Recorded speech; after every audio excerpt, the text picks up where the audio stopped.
Имаме пратка за отваряне. Поръчах си продукти от Егостор в петък, защото петък, събота и неделя имаха 25% намаление, така че нямах търпение.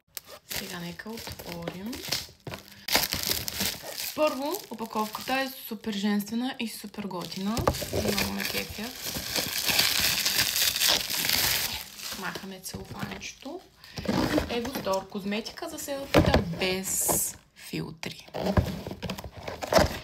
Много яко. Аз между другото съм ги ползвала много дълго време, но направих една кратка пауза от няколко месеца и сега нямах търпение да си ги купя. Така, ето и така изглежда от вътре. Супер яките. Много готини неща, но с една ръка шмето. И ето ги бебетата. Това са пачове за пъпчици. Между другото, от тази марка съм много доволна, защото имам и за черни точки и са супер ефективни. Разбира се, винаги трябва да бъдем подсладени. Това е за измиване. Серумче с витамин С си имам. Моята кожа е склонна към омазняване, затова повечето продукти са съобразени с това. Това е ето серумче, които са доста така лекички.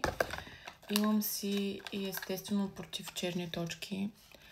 Та е много хубаво да си се информирате всяко нещо за какво е. Ето този крем, мисля, че него за втори път ще ползвам. И бях супер доволна от него. Много лек, много нежен към моята кожа, защото моята кожа тя е много капризна. Хем се омазнява, черни точки, понякога якне.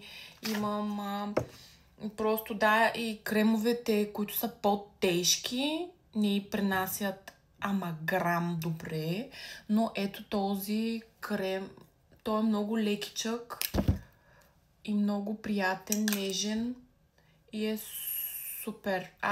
Това ми е втора опаковка и ще си го ползвам. Не знам къде да ги сложа, да не ви пречат.